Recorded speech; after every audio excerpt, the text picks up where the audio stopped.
Whew. Well, good morning, everybody. Welcome back to Ribbon Candy Hooking. It is great to see you. I'm going to hang on for a minute and tell you what just happened because it's just a gem. It's a gem. I am sorry I am late. I've been set up here in my room waiting for the carpet guy to come since eat. And of course, he came 2 minutes ago when I was just about to start the show. Amazing. Sorry about that. Sorry to keep you waiting. We're trying to get the downstairs carpeted, but it's like, wow. Okay. Welcome back. I'm trying to get it together. I kept thinking all morning, I hope he doesn't come when I'm running the live show. What are the chances? 100%. Let's face it. All right. Happy Wednesday, everybody. It feels like Monday to me, and I'm so confused because the kids had yesterday off, and I took yesterday off.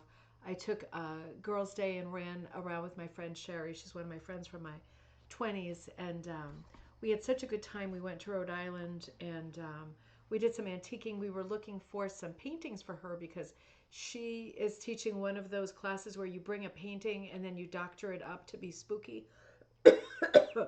So I already have mine. I showed you mine. It's up there now. I wanted to find one for my mom, and she wanted to find a bunch of extras for the class. So we were doing that. Of course, I was looking for rugs. Had a lot of fun. Didn't see anything really compelling. I saw one rug that was kind of pushed under. I know my light's not good today. It's rainy, but when I put the light on, it's just too bright. I found this rug. I'll show you on my phone. It's definitely a commercial pattern, and I wasn't interested enough. It was hooked in yarn to take furniture away. But what I liked about it, and I hope you can see on the monitor, is it has a purple ground, which I thought was really, I know it's out of focus. Let's give it a second. I thought that was really exciting. That's not coming into focus. Yep, there we go. So it is like a sort of purple magenta, really bright ground, more red than I think what's showing up on the phone. But I always like to see rugs that have a very bold background fill because I think, wow, either somebody had that color or they bought that yarn wanting something really bright.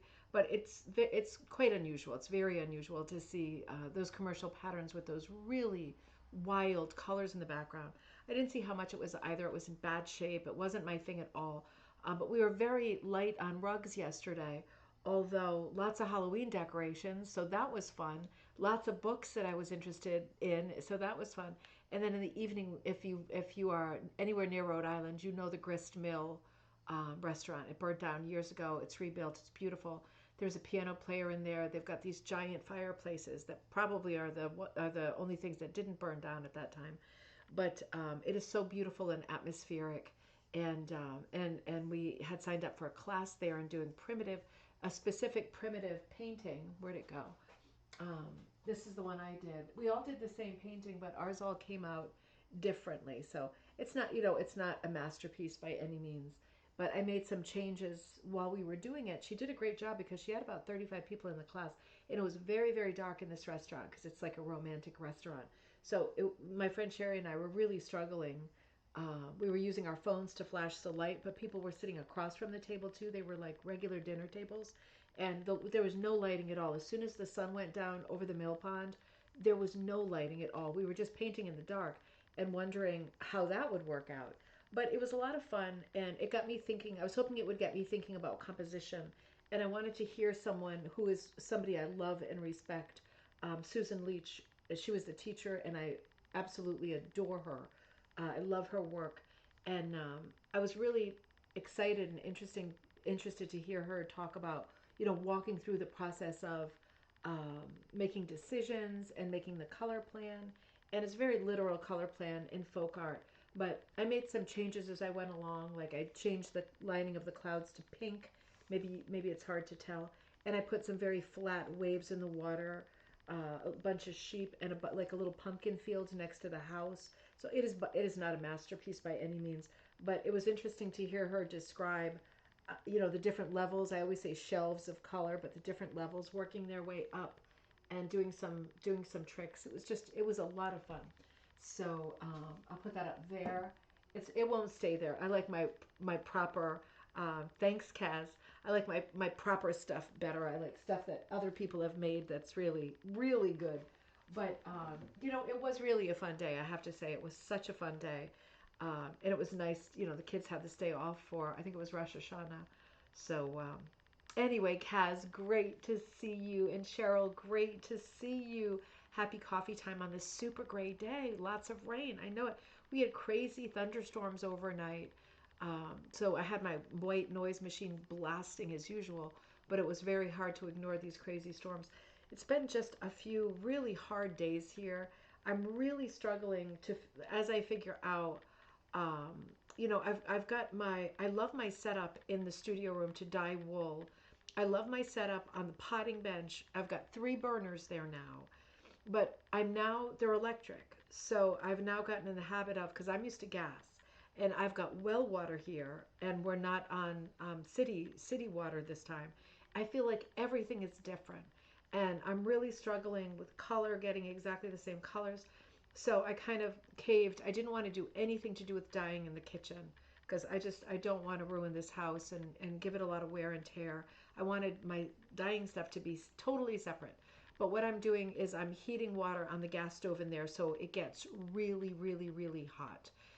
And I'm finding that, you know, like using these burners, these like plug-in burners, they're great.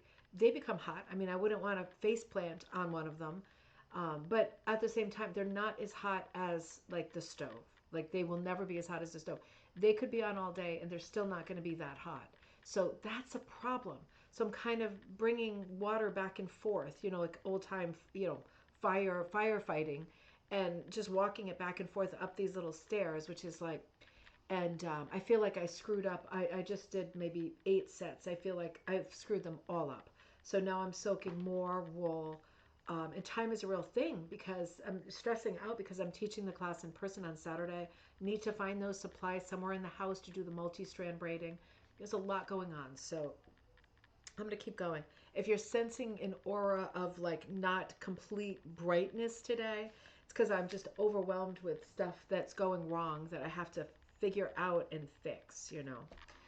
Oh dear, Kirsten, great to see you. Happy coffee time. Catherine, good morning. Happy coffee time. Dominique, hello, bonjour. Good to see you. And you reminded me that the Shetty Comp workshop is now. It's this week with Betty Ann Cormier in Nova Scotia. That's happening now. I have a couple buddies there. I so wanted to go, but like I'm so happy that I didn't lock into it because right now with the move and everything, it would have been so stressful, and Sauter Village and everything else.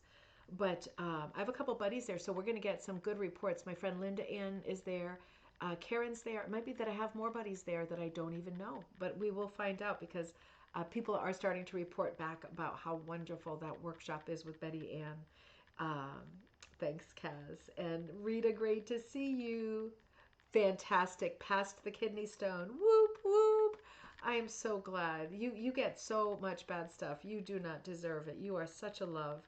Ruth, great to see you. Hello and good morning. Well water is different for my dyeing. Rita says, I have city water down south, and yes, colors come out different. Yeah, so it's like I think I'm gonna just start. I'm gonna put out like a whole new series of colors, and they are different. It's driving me crazy. Um, yeah, I might have to discontinue all the past colors. I don't know. Leah, great to see you. I've been looking at your photos again. I really enjoy them.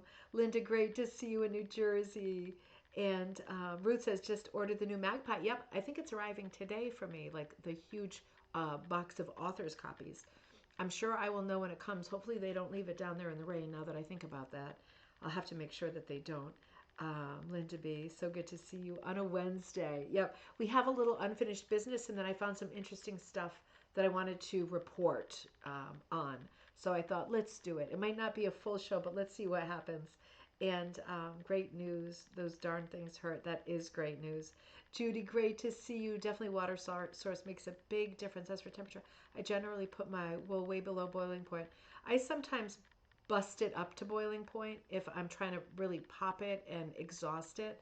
I don't do it all the time, but I know what colors I do it with, and I'm not able to do it here. So that I'm not able to do it here in this room. I can do it on the stove. But yeah, I do it occasionally, and I want to be able to keep doing it the way I've always done it. because I know my colors and I know my recipes. I know everything is like to the grain. So it's frustrating to be playing with these colors and getting different results. Um, Rita says, I use bottled water if you have well water, but that's not feasible for you. You know, it would become expensive. That would be the thing. It would become expensive. Wondering if I put some kind of filter on it, if it would be different. I guess what the well water here is lacking is all those chemicals. I'm starting to worry about like fluoride and things like that because those things are in well water. And obviously, we're brushing our teeth, but I just feel like I don't know what else is typically in well water that one uses and is exposed to with that is positive without I don't know what I'm missing. So it's super frustrating. It's just been I really needed to take off yesterday because I was getting really triggered by everything. Joyce, great to see you. Good morning in Pennsylvania. And Cass says, I use it for my dyeing. I use madder because it has to be at a certain temperature. Um, have you thought of getting a portable induction cooktop for dyeing? I think that's what I have. I have a bunch of burners. I have a bunch of plug-in burners. I'm not sure what the induction tabletop is. I also have added like a plug-in kettle to get really hot water fast so I can pour it in if I feel like the temperature is dropping too much. I can just pour it in because sometimes I have to pour I have to have large amounts of water for like, I did like a quarter yard today. It's a long quarter. It's this one here called corroded carrot. And, it's a big piece. So I needed a big pot. And the big pot, it's still wet. But the big pot, corroded, just have to say corroded carrot is like a Halloween color, right? Um, yeah, I need a big pot, and the little stove tops aren't big enough for that. So I might need like the full burner set in four, because sometimes I might need to put that big enamel kind of hip bath on there, that baby bath. Um, minerals, I dwell water, minerals, I dwell water. So yeah, I'm figuring it out. I guess it's a moving target. It's going to be different for all of us. I was just expecting apples to apples and things to be easy. If I go through dyeing like dozens of colors in one day, I really hope that they're done and I can move on. And it's so difficult when they're not because I am so behind and busy right now. And Judy says, I have well water, lots of iron and calcium in my area. Interesting. That's really interesting. We paid a fortune, like thousands of dollars for them to do the test to our water. And I suppose they have the results. The result was it won't kill you, like it's good water. But I don't remember getting like the details on like what is in the water. Because then now I'm thinking like how is it affecting specifically my dyeing? I don't like technical conversations. I don't like figuring technical stuff out. But in this case, it's like I need to figure it out one time and then I'll probably be good. Ruth says, Ish, minerals are in well water. Um, yeah, I would think so because it's coming right up through the rocks and stuff, right? I have well water. So a lot of you do dye with well water. I guess you're just used to the colors that you get. And I mean, I'm not getting hugely different colors, but they're different enough to be irritating. And it takes a lot longer to get the water hot on these burners, which for me is a problem because if I'm dyeing 80 colors in one day, I can't wait eternally. And the water isn't exhausting the way it used to exhaust. So all of this is strange. Rita says, I have well water and softener here in Michigan. Heat is our best friend. Yeah. Thank you. That's what I was thinking. Cass says you can set it to a specific temperature, and if it gets hotter, oh, okay, like a soldering iron. If it gets hotter, the stovetop will stop heating and keep it at the temperature you set.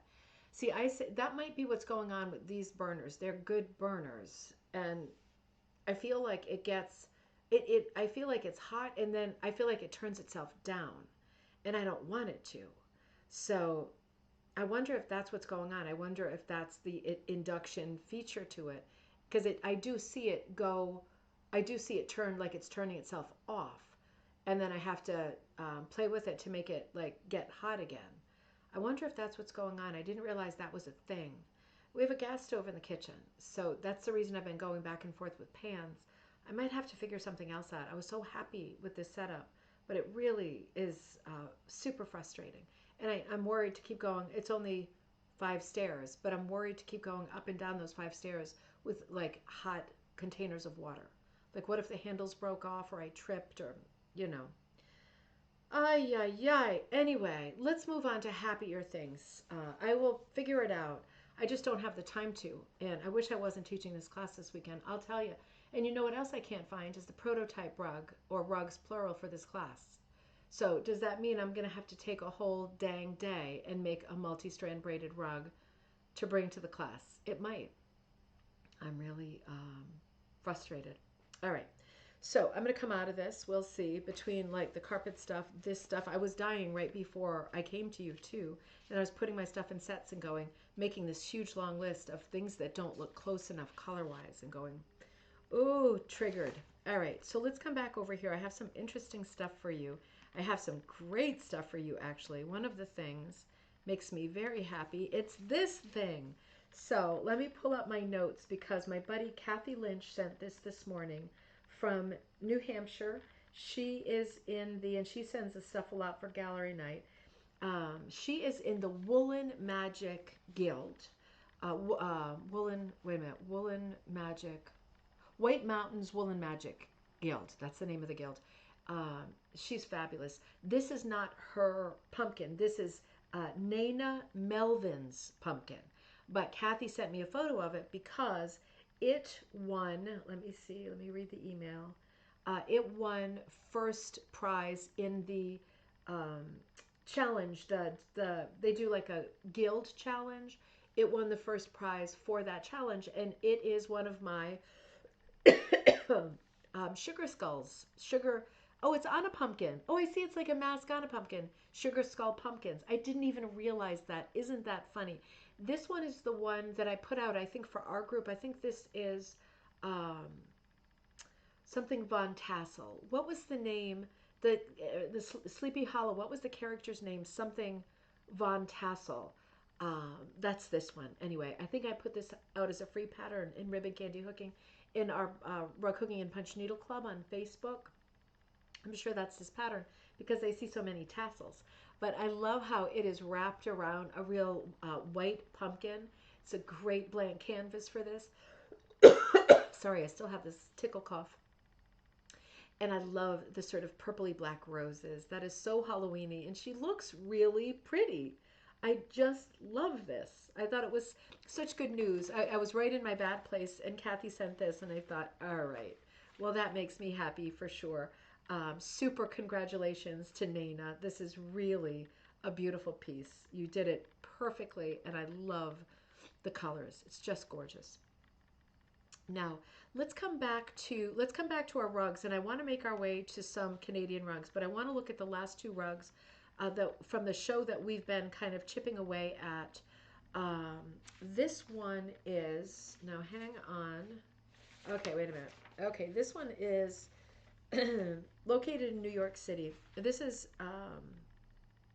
an auction rug, not a buy it now rug. So it's called Unique Modern Mid-Century American Hooked Wool Checkerboard Rug. This is 36 by 67.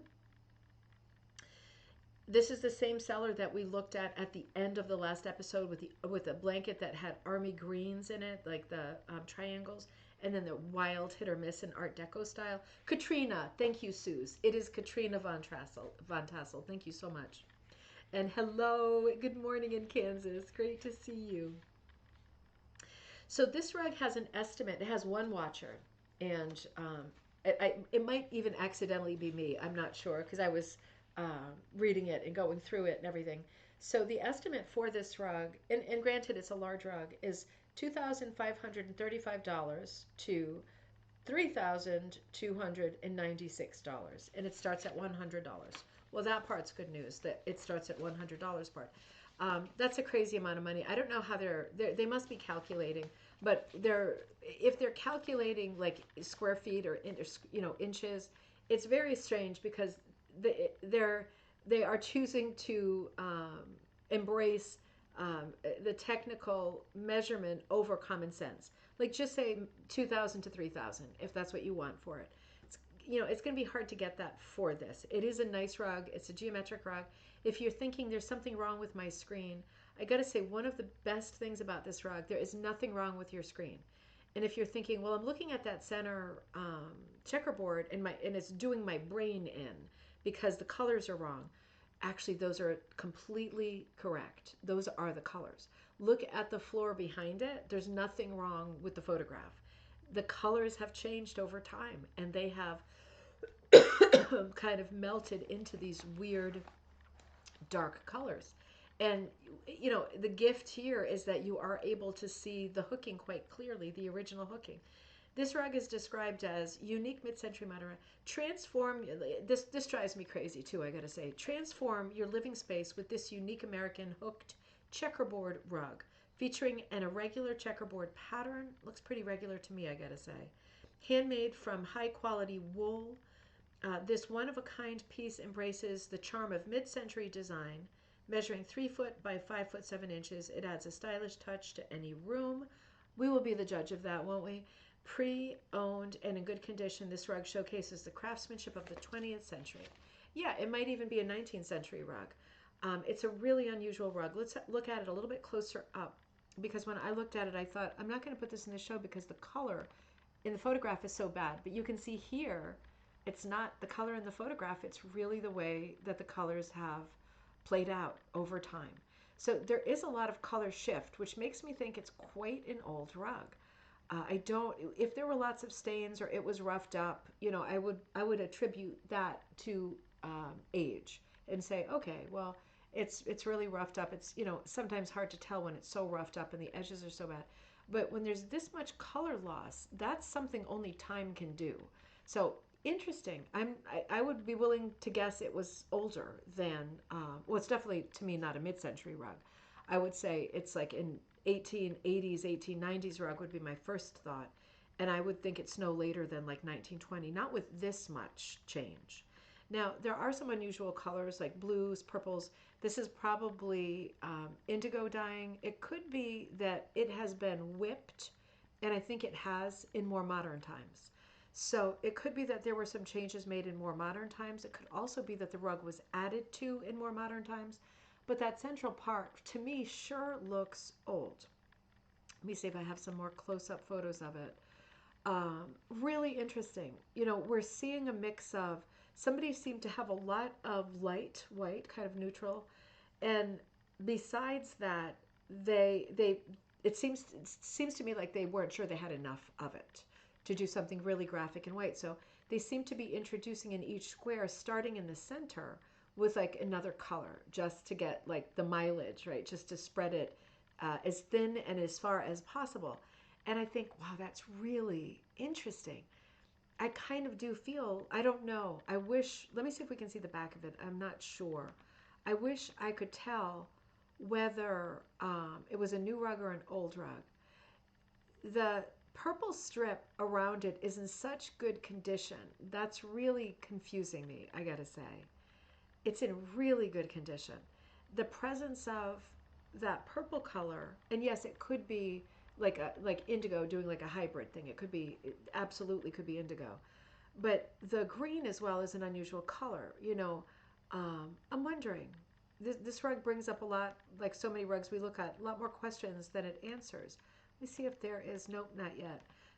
So we can kind of see the back, but we can't see the joins, and I wonder if there have ever been joins, because to me, and I can't possibly know from this picture, this is the closest and best we've got, but I can't tell about that tape around the edges. To me, it looks like a sort of upholstery. It seems a little bit waxy and shiny. It seems like a 100% cotton 20th century tape to me. It definitely does not, in my mind, look like the kind of tape that you would make on a tape loom, right? If this is an older rug. Those were 100% cotton, similar size. It doesn't look like that. It looks stiffer than that and shinier than that to me. But I don't know. It could be that it has some linen content, or it is like it does have its waxed thread that made up the tape. This is the kind of rug we'd really have to look at in detail in person to be able to answer some of the questions. At the end of the day, it really is a beautiful rug, and I feel like it challenges our idea of what modern is. and it challenges our idea of what a geometric is. Because while this is as geometric as it gets, it is still a very oddball composition. It's not just one checkerboard, and it's not one scale of checkerboard that stretches across the rug like all of the other checkerboard rugs. This is a rug that has 5 checkerboards and 2 different scales. It's also a checkerboard where somebody was really careful with the white, right, to not run out, and has fills in the different small squares of varying density of color versus white. And it seems like a very carefully planned rug. It also seems like a very old rug. So yeah, feel free to chime in on these conversations. But this is a bit of a mystery to me. I can't quite put these contemporary colors, I would say 1980s colors, together with a rug that has this much fading, unless it was hooked in these colors. It's not impossible. It's not impossible. But I'll tell you what, if somebody hooked this rug with that sort of army green and black combo and tried to make it look like it was faded, man, they succeeded, and they deserve like the greatest prize given to Trump Loy, patina fussing rug recreators, right? If that award doesn't exist, maybe it should, but that person would deserve the award, because we all try to do this sometimes, make something look more aged. And I mean, I have never succeeded to this extent. This is remarkable. But it is a great study. I'm going to make it larger for a second. It is a great study if you're thinking to yourself, well, I'll be danged. I have not succeeded in doing it quite this well either. Well, take a screenshot right now, because this is absolutely the model of what you want an old rug to look like. It's remarkable. I don't think it was done on purpose. I think this is actually aging, but I think it's remarkable. Of course, some of the red is done in that red and black tweed that you're seeing around the border. So like almost like a lumberjack shirt kind of a thing, but much, much smaller gauge of plaid. Um, yeah, it's very unusual, but this is how you do it, baby. The outlining, right? And you can see how the person worked with the light red outlining in places. You can see that they liked going across on a diagonal across the squares. You see how this person hooked, and it is so mesmerizing in my mind to look. Susan, great to see you. This reminds you of a 1950s kitchen linoleum floor. Absolutely. My grandmother had this exact thing, except it was red and white. And the red had a little bit of black in it too. It looked like this, but yeah, it has that feel for sure. Really unusual. So we'll see what happens with this rug. It's up for auction. The auction, as far as I know, has not ended yet. It is a lot of money for this rug. It is a large rug, um, and of that rug, I would say, it could go for a large price. I don't think it's going to go for 2 or 3 thousand, but it could go for something like, I wouldn't be surprised if it went, for example, for 1,200, because of the size, because of the unusual colors, and because at the end of the day, when we look at these really graphic, geometric, old rugs, you know that they are like gender friendly, right? Everybody likes them. It's not like, oh, that's a very flowered sort of female rug. These rugs everybody can love. And these rugs don't have like a room designation. It's like, that's a flower rug. I only want to see it in the bedroom or the bathroom. It's the kind of rug that could go over the mantle or over your whatever, you know, shelf, right? My brain isn't working. I'm still so tired and sick. But you could put it over anything and create a vignette in front of it, and it's not going to be offensive. It's not going to challenge people. It's just a solid piece of folk art. And rugs that fall into that category do tend to go for a lot of money, not 2 to 3 thousand.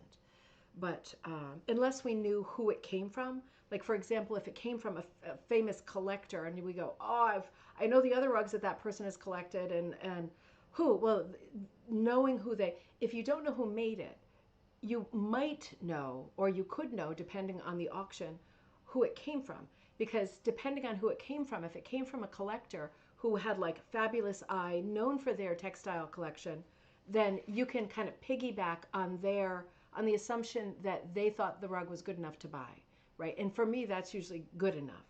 But when you don't know where it came from or who made it, it only can speak for itself and say, I'm super striking. I could go anywhere in your house except the floor. And yeah, and I'm worth more than the average rug. But again, 2 or 3 thousand is really pushing it without the other two things. So this is the last rug I had for you from the original show. I'm charmed by this rug. I'm not charmed by the price, but I'm charmed by this rug. Beautiful, unusual rug. Unusual because I think it is a commercial design, but I think it has been modified a lot. I think the person, it was obviously done in 1940 by someone called maybe E.M., like Mary Elizabeth something, right? Probably. Um, Absolutely beautiful. This rug is 2 foot by 6 inches by 4 foot. Antique American hooked rug. Actually, it's vintage, but not. But that's okay.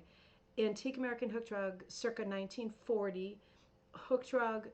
Oh boy, here we go. Hand knotted. Okay, so we know that this is all cut and pasted from the seller we were talking about on Monday. It is not hand hooked and hand knotted. People need to do their homework. So already from the first sentence of this description, again, not to be negative, but if you are shopping for rugs, you do not want to spend $600 plus 25% buyer's premium, which is what this rug cost, from someone who does not know the difference between a hand hooked rug and a hand knotted rug, right? So this person is obviously not giving you solid information, has nothing to offer in terms of supporting information to justify the value. This person knows that it's a 1940 rug, and guess what? We figured that out too. So already a problem here. This item is part of our fine collection, so this is all cut and pasted. Indian rugs, Turkish rugs, Moroccan rugs, Caucasian rugs. Unfortunately, those are all rugs that are loomed or knotted, right? All of those styles of rug. So none of that helps us here with this American hooked rug. Irritating, isn't it? So I'm not even going to read the rest because it's irritating. And then they charge 25% for the buyer's premium, which is basically just extra money for them to not have done research to have you buy this rug from them. So it is what it is. But let's look at the rug on its own merit, because it is a lovely rug. I'm sure it's a commercial pattern, right? And the scalloping around the edge supports that. But I love the idea that it was personalized. I love the script and the block numbers. And I love the way whoever hooked this rug had it in probably her heart to do something that was super painterly and whimsical and had a lot of sort of bohemian spirit in it. She didn't want to outline the flower and fill it in.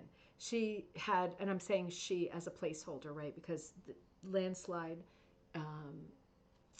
sort of randomizer in my head is saying, there's probably a handful of men versus tens of thousands of women who hook drugs at this moment. And so I think we can assume that it is a woman, but we don't know, right? Since we don't know. But I love the fact that she decided to use the rug as a sort of template and do it in her own style. And she really did it in her own style. I think I have closer ups. She did a little bit of graphic work here. This is not realism, but it's also not graphic. There is a massive attempt to do stuff with shading, to do stuff with colors. This is a direct reflection of Impressionism sliding into Expressionism, right? Those things happened much earlier. But the person who made this rug obviously loves that moment in art history and is trying to emulate the kinds of brushstrokes that we saw in paintings from that period. I want to see. I'm going to show you, look, before we look at that, let's just look at I want to unlock this and give you a close-up of the center rose. Maybe that was the one we were looking at. I feel like we can do better.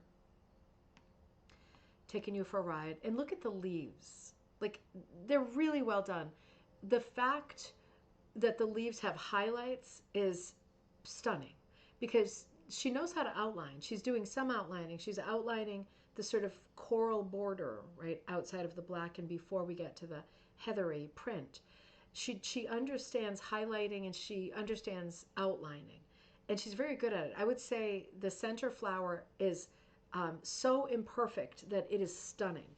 And I would say the flower, the yellow flower on the left, is outrageously great. I mean, it almost looks like a canyon. It's just beautiful. The kind of weird thing is she seems to be going for highlights and stuff, but she's got the two yellow flowers highlighted as if the sun is like northwest, but yet she made that prominent leaf the reverse.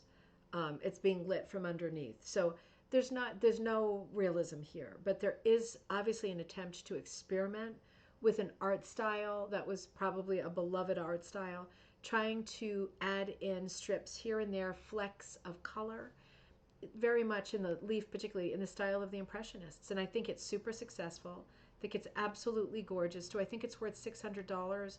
I don't think so.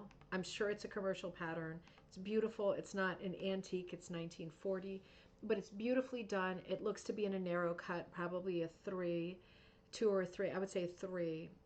And yeah, the binding is beautiful too. You know, it's wrapped under. The edges are okay. It's ready for the wall. It's just a gorgeous piece. But you know, be careful. Be careful at auction with these pieces, because the sellers do not know. I'm going to make this one small again. The sellers do not know what they're doing. They want to sell it to you, but they don't want to do the work to find out what it is, what they've got, and what they're selling. So unfortunately, with online auctions, you kind of have to do the buying and selling yourself. And that's not fair, and it's certainly not right, but it's just the way that it goes. So um, who's going to buy this rug for 600? I don't think anybody is. But if I were going, I would say there's a couple of people who might. Somebody whose initials are MEM would be, I think, more sort of compelled. Somebody who was born in 1940, or someone who 1940 is an important year to them, or someone who simply just falls in love with how romantic and whimsical this is. I think this rug would hang best. Let me show you. I'm going to see if I can turn it. I think it's going to work during a live show. I think this rug would work best this way. Although I love to see, hang on, struggling. I love to see the year on top. The year isn't on top. And let me just make this smaller. The border is absolutely beautiful too. I just feel like it's really striking this way. It looks like a Victorian postcard. It's striking any way you want to put it. The way it was great too. Beautiful rug, online auction now.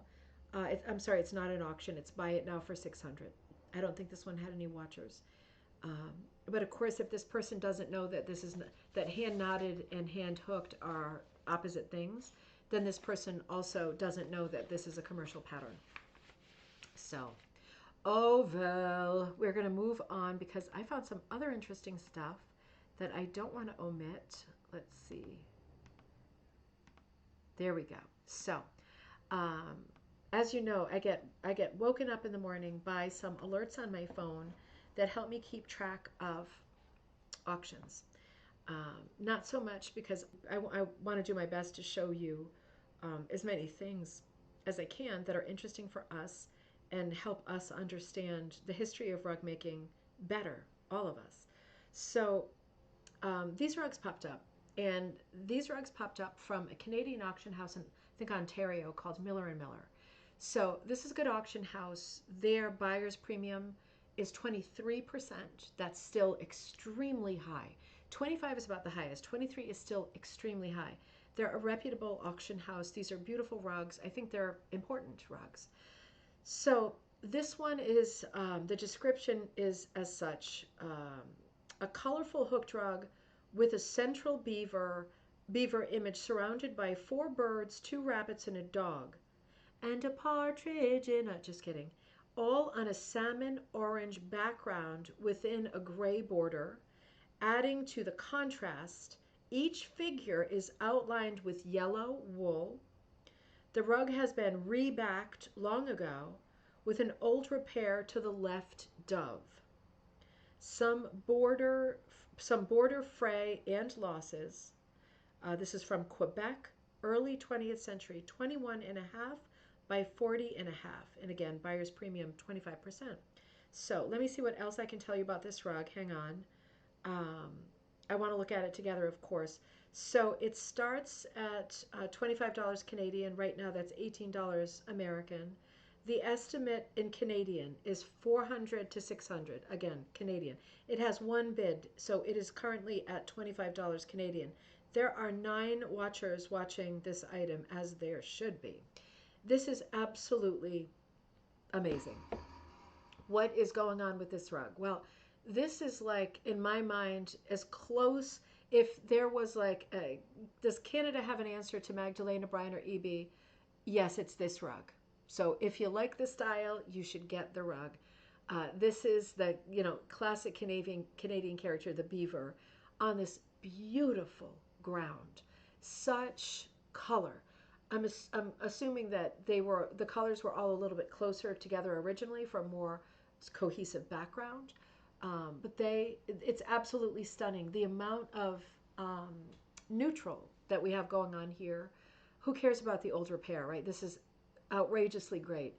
The amount of neutral, the dark gray, the light gray, the really dark gray, the kind of oatmeals, the tweedies that we're seeing in there, a little bit of tweed here and there in the border, they are all striking. But if this was on a black backing or a white backing or even like a blue backing, I would say, oh, it's a pretty rug. But with these kinds of orange stripes on it, 2 triangles on the side because they obviously ran out, right, and 4 on the top and bottom. It almost looks like teeth closing in, like canines on the top and bottom. So I'm sorry, 6 triangles.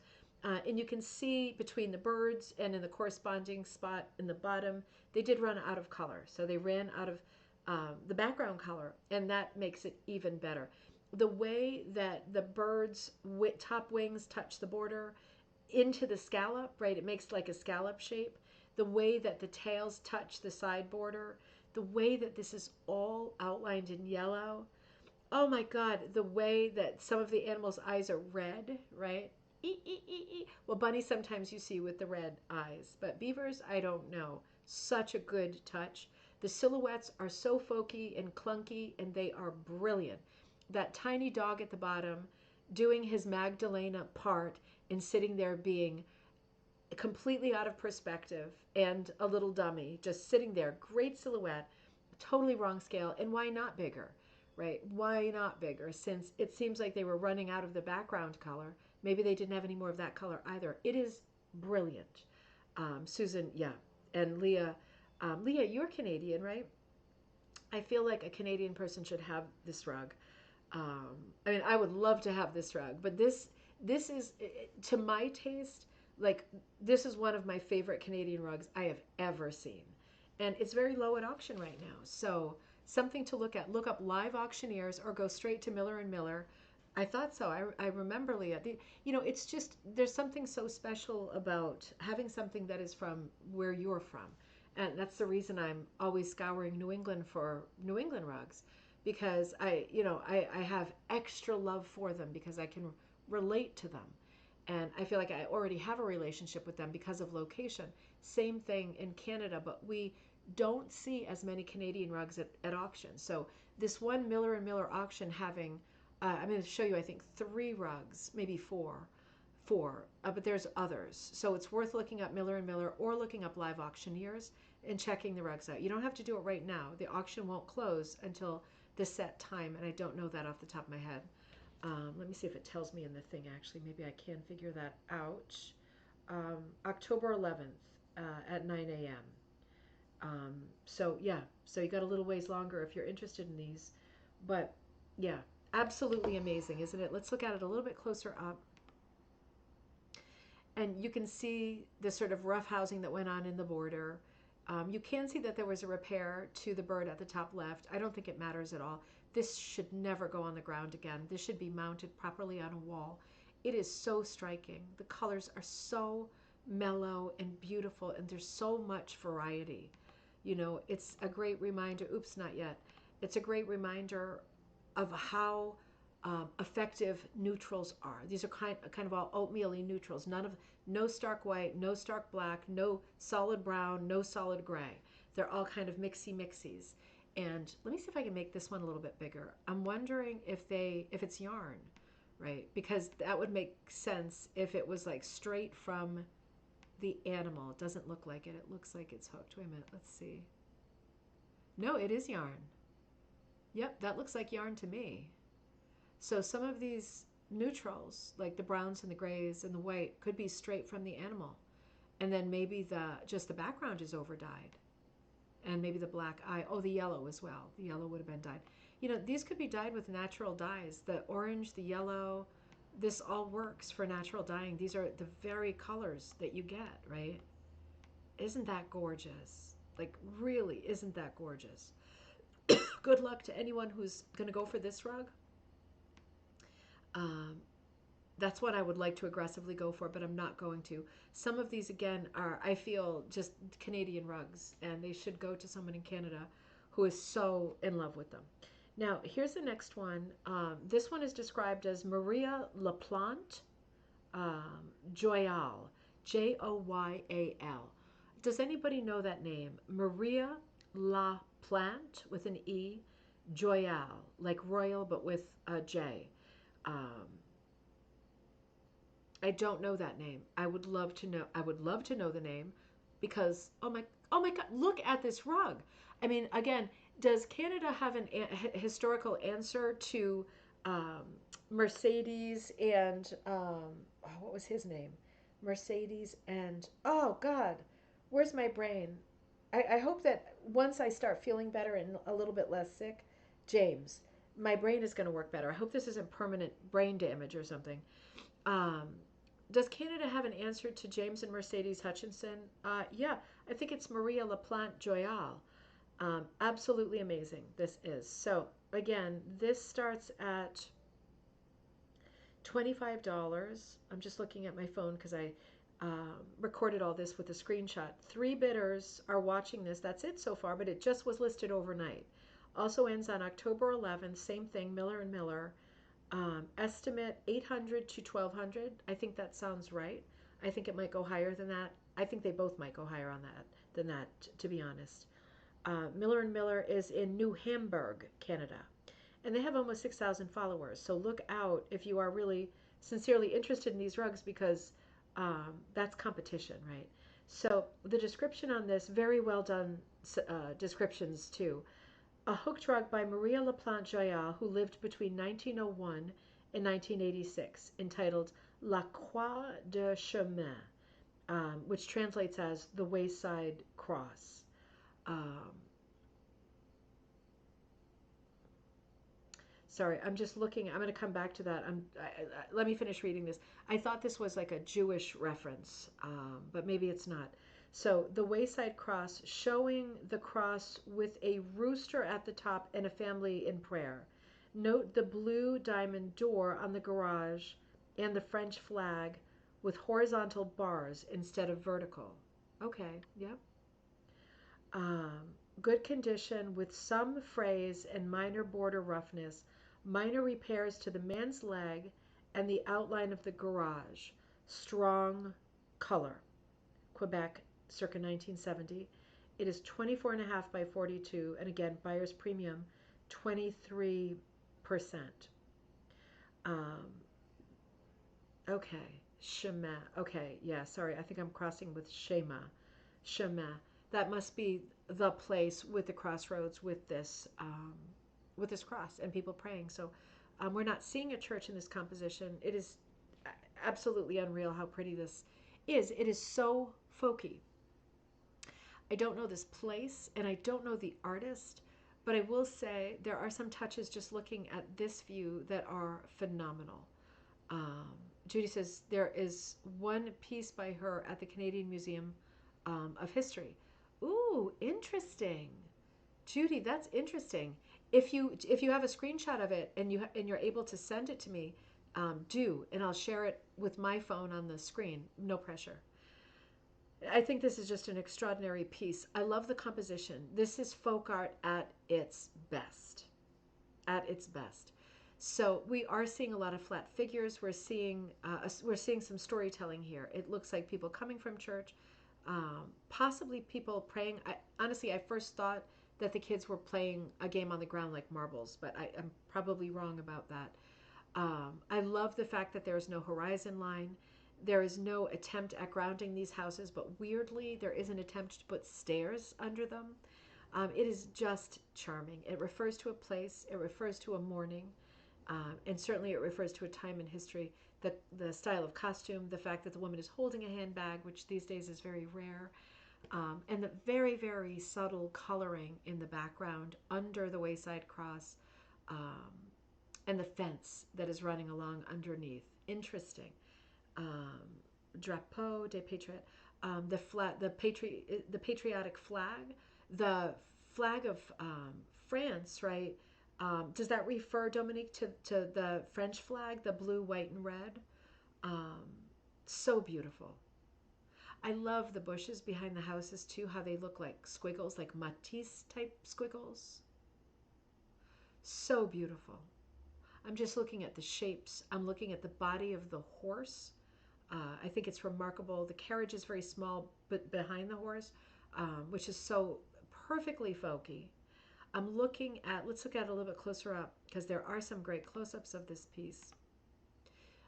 Okay, so into this corner, just placed a bit on this one, Leah. Good for you. Good for you. I wish you the best of luck. I really hope you get it. Absolutely remarkable.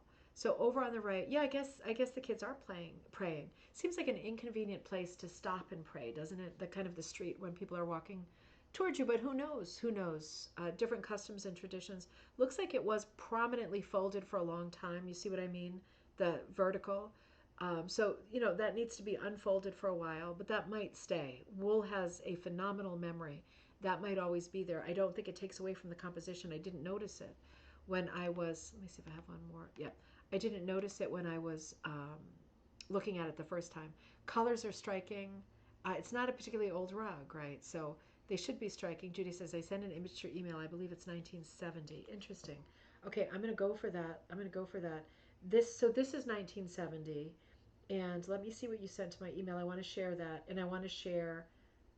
Oh, oh, oh my God. Oh my God. Okay, wait a minute. Okay. I'm okay. Okay. You might not be okay. I'm going to warn you. Let me make this bigger. This is a screenshot of a screenshot. You got to be kidding me. Poisson de Chanot. So the fish of Chanot. So Chanot must be another village. Oh my God. Sorry, I'm leaning on my thing because I'm weak. I'm weak. I absolutely love these. Are you wondering, are they out of copyright? They are not out of copyright if they're 1970. They're not even close. We got another 40 years to wait on that. But they are absolutely remarkable. Absolutely remarkable. I mean, the colors on this piece. Judy, thank you so much for sending it. I'm going to wait, yep, one more time for it to come into focus. And you see the poisson, the fish, swimming right through the center in a river that must run right through town. The river runs through it. Absolutely gorgeous. Judy, thank you. That is a heart stopper. I love this one, but I love that one too. Let's look at this one in some more detail because there are more close-ups of this. I am going to run over, believe it or not. I'm going to speed it up a little bit because I'm really not feeling well. So the repairs that they refer to, and wait a minute. Funny, like the woman is a bit larger than the man. She's taller. I love the way she's holding her handbag. I love the outlining. This is one of the repairs. You see somebody has dropped in a little bit of yarn in his pants, like, in his knee. That didn't sound right. But, it's not even close, but it's part of the charm. It looks like an old repair. It's great that there's not a hole. It's great that there's something there. And with this auction, they're also, we'll look at the photos first. I want to show you the back too. I love the style. I love the style of the people, right? This is a super 1960s style, right? So no surprise there. A strong caricature quality to the people's faces, and just the idea of the man's head being outlined and then the hair being added, I think is just amazing. It looks like ink that no, not the French flag. Um, Oh, let me read again. Drapeau. Okay, of Patriots. Hold on, let me see. The repairs are adorable. Oh my God, wait till you see them from the back. No, no, not the flag of the Netherlands. The Netherlands flag is red, white, and blue stripes, and French is blue, white, and red stripes. Um, so just reversed. Okay, wait a minute. Let me check drapeau. Hold on one second. I'm trying to be thorough here. Oh, the drapeau of the Patriots is a tricolor, southern or lower Canadian foo, utilized, okay. So drapeau is definitely flag. Let me translate foo. I lost all of my French when I started taking Dutch. Has several definitions. Let me see if I can do this. For the movement of the Patriots. Oh, from 1837 in Lower Canada, today Quebec. Okay, so this refers to the flag entered like usage 1832 to 1838. So interesting. So Dominique, is it a different flag? Is it a different flag when it's hung in a different direction? I know that's a weird question. Leah, happy day back to work. The black outline is high style. 4 9.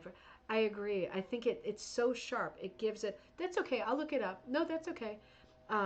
It gives it such sharp contrast. It really is beautiful. Well, Dominic gave us great information because if you're curious, you can look up this movement, the 1838 Patriots of 1837. I'm sorry, 37 in Lower Canada. So, yeah, something to go down the rabbit hole with later. But yeah, a reference to that in this striking piece. It's just beautiful. It really is striking. And the repairs are, as Leah said, adorable. So this is a larger repair, right? This is the repair to the little building, I think. Oh, hey, Dave, we're looking at some Canadian rugs. Um, oh, totally. The buildings are super Dutch style. You know, it's funny that you said that because living in Amsterdam and being originally from the Netherlands, like born in the Netherlands, I had the exact same thought.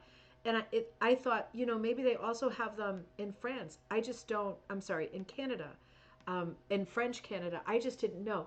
But you're right. That little outbuilding on the right with the cross across the door totally strikes me as being Dutch too. That's really funny that you said that. I was going to let that go, but I thought, wait a minute. There it is right there. So this is one of the repairs. You can see there's problems, right? There's problems, but they figured it out, made it work. It's definitely better than nothing, right? And it's great that with this auction, they're showing us the back. We see the repair to the man's pants, and we're seeing repair to that little building that looks like a super Dutch building. We're seeing both of them, and this is the extent of it. So I feel like you can safely love this piece and bid on this piece. It's an extraordinary piece. And as Judy said, there's only one other example out there. So if you feel like you love Maria's work, or was it Marie? Hang on. Then you might have to jump in, right? Just do your best because it's an extraordinary piece. Maria Joyal. Man, that's got my heart racing, I have to admit. And here's the next piece, which is another stunning piece. This piece is, hang on. It's a beaver, obviously. Hold on, let me find my text for this. Okay, a colorful, hooked, again, Miller and Miller, hooked rug with a central beaver image surrounded by 4 birds. Oh, no, I'm sorry, that's the first beaver. Wait a minute. Sorry, a lot of beaver talk this morning. Here we are. Hooked rug of a brown beaver surrounded by a maple branch on a variegated background. Very good condition with strong colors. One minor pull repair on the back of the beaver. Second quarter of the 20th century. 24 by 40, again 23% buyer's premium. So again, well, this one is estimated between 300 and 500 Canadian dollars. And opening bid 25 Canadian dollars, and I think one watcher on this. But that is likely to change after the show as well because Judy says found the second one at the Canadian Museum in your. Oh, good, I got that one already. Thank you so much for that, Judy. This one is likely to sell for more. I feel this is a commercial pattern, and I feel like I've had this pattern. And if you remember 4 years ago, even 5 years ago, I showed it. It was so abstract and honestly such a hot mess. I think I still have this rug that I held it up upside down, and I was trying to figure out what it was. And somebody said in the live, I think it's a beaver, turn it the other way. And when I turned it the other way, it was like, yes, it is. And I think it was the same design. But this one handled very differently. Very naive handling of it, but brilliant. Absolutely brilliant. The outlining on this, the variegated, maybe is not the right word, because I think there is different colors made up a much darker border, possibly. But I think a lot of this is the breakdown of color too. I'm not sure. It could be that they just completely ran out of color on every part of it. If it is the second quarter of the 20th century, that's 1925 to 1950, I think that sounds right. I think this is a 1920s, 1930s rug. I don't think it's a 1940s or 50s rug. Could even be a 1910s rug. I mean, that absolutely fits. I'm guessing this pattern was originally Garrett Bluenose. I'd have to check. But it is a striking pattern. It's beautifully done. Whether it was done in the old style or it was done literally by someone who was running out of everything, I don't know. And it honestly doesn't matter. It's just a gorgeous piece. Color-wise, it's a gorgeous piece. It seems to have some fading. I might have a picture of the back of it. It seems to have some fading, but God, has it faded beautifully. The shape, the weight of the beaver, um, absolutely gorgeous. Let's see. Okay, so a close-up over here. It reminds me of a woodcut. It has a bit of an Asian feel to me too, just because of the branch, the maple branch, um, wrapping around. It's really a stunning piece, and it's a great example of a rug with a very sort of hit or miss background that seems to have come out of necessity. I love the gridding on his little tail. So these are the original colors. Let me see if I have one more of this one. I just want to check before I do. So let's hold on here. These are the original colors. So it is a bit brighter, but it is a hot mess. It is different colors. The sides are completely different colors. You can see them, the maker kind of moving colors around to try to get more mileage, stretching colors. It's not happening, is it? They really have a finite amount. They have done a noble job in the center, making it colorful, making it work. But around the border, there is a problem with stretching the color. But over time, I think it actually looks better than to me. I want this over a solid border. It is so pretty, absolutely gorgeous. Let's look at the materials that are in this piece. I think this is the last piece. Oh no, it's not the last piece I have. I've really got to hurry it up.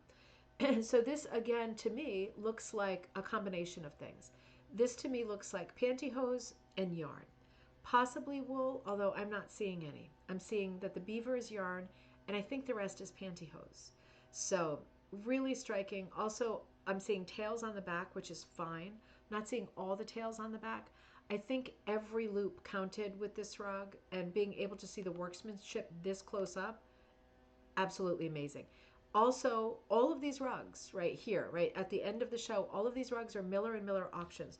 Again, on Live Auctioneers, and or straight at Miller and Miller. If you go straight to their website and you're one of the almost 6,000 subscribers and followers, you can obviously find them right there. And there are more hooked rugs in this auction that ends on October 11th. So this is a reference to the Bluenose. This is not the Garrett Bluenose pattern. This is an original pattern that someone did in the style of the Garrett Bluenose, and it is gorgeous. I think I added a few. I did. I added this right before I started the show and the guy came to do the carpet. So I didn't get the text for this, but you will find it at the Miller and Miller auction. So this to me, it doesn't look like it's a cropped version of the Bluenose. It looks like a completely different piece, and it is stunning. Of course, the Bluenose is also on Canadian quarters. The Bluenose is a very, very, very famous ship, and people know what it looks like. People try to copy it and use it as a symbol of Canada. And this is one of those examples. This is done as a square pattern, slightly top to bottom heavy.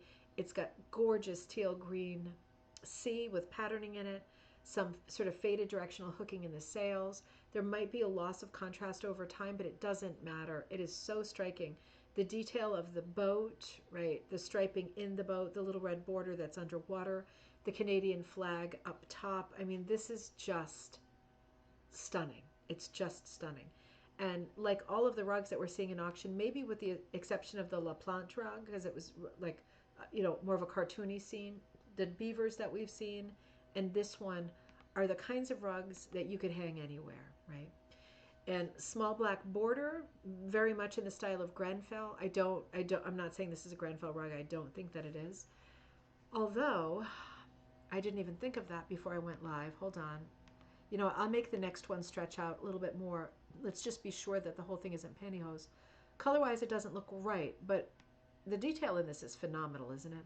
Color-wise, doesn't look like a Grenfell, but let me stretch this out. Let me see what we can do to learn more. Come over here.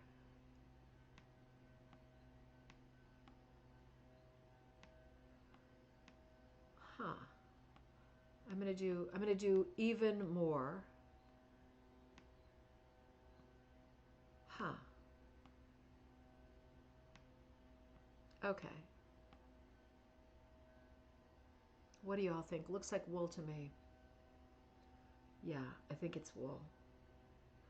Thought for a minute if it was pantyhose. There were pantyhose in the beaver. No, this looks like wool to me. And it even looks like there's some yarn, like the wooden mast part to me looks like it's yarn. It might be that the whole boat is yarn. Hard to tell, isn't it? Let me stretch it one more time. Now I'm curious. I really got to go and do some dyeing, but now I'm curious. No, that looks like wool to me for sure. But the boat looks like yarn. Although it looks like there's a few strips of wool. Hard to say, isn't it? The white, I think, is hopeless to try to figure out. The orange to me looks like wool. Beautiful piece. Absolutely beautiful piece. And the blue nose schooner. So the rugs that, I found this morning and I added to the end of today's show, made for a longer show, this is the back. Ooh, let me get up there and look at that tag. Okay, so I'm going to move you again. So you remember how I said we might have had some color loss? We did have some color loss. I see like ropes at the bottom that weren't that prominent in the actual image. Clouds are great. Clouds are really cool the way they're stylized. But the light blue was a little bit more striking originally. It wasn't a night and day kind of a contrast. Let's see what this tag says. It might say Grenfell for all I know, but I'd be surprised, wouldn't you? Because there's definitely some wool in this rug. Could be somebody's name. Could be that we can't make it out. Hang on, I'm going to do it at least one more time. Oh, it's probably the auction tag. What do you think? One more time.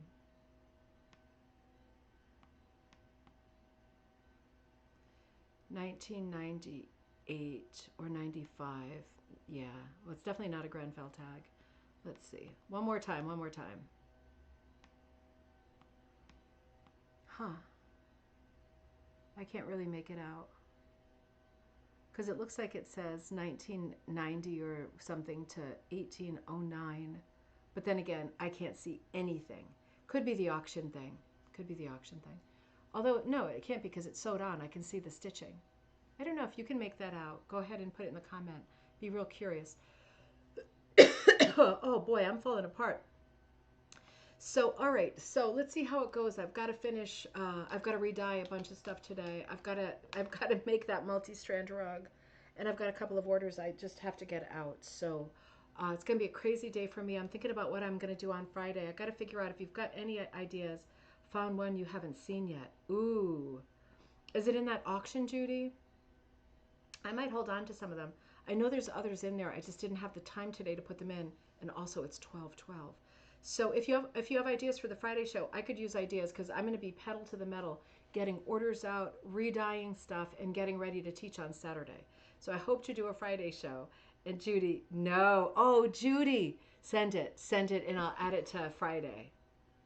I might put the one you sent me into the Friday show too, and I might even repeat that one for people who didn't catch this show. I think that these Maria LaPlante, was it Jolie or Jolie or something like that, are important rugs to know about. I would love to see a book on her in your email. Thank you so much. Alrighty, so wish me luck. I'm gonna try to get as much done as I can, and I'm feeling really sick again. Wonder if I need to go to the doctor or something and get medicine. It keeps like ebbing and then coming back full force. All right, have a great afternoon, everybody. Magpie Times, right? Magpie Times. Judy said she'd really like for someone to do an article. Any knitters out there? She'd really like to see a knitting article for this winter issue. And I thought, how about knitted mittens or something like that? You know how they have sometimes have the Scandinavian motifs on them, like Icelandic motifs on them, or anything. Does anybody have a knitting idea that could turn into a short article or a long article for Magpie? She'd like to see a knitting feature along with all of our rug stuff, and I would too for the winter issue. It seems like a good fit. And any other ideas you might have, we are looking for content for the winter issue. We've got to speed up, accelerate getting this one ready so that it comes out early, like really early in December. So think about how you could help with that issue so we can continue to publish this magazine, showcase everybody's work, but we do need content for this winter issue. I am crazy busy right now. We definitely need your help. I will see you all on Friday, and if you need me in the meantime, ribboncandyhooking@gmail.com. Have a great morning.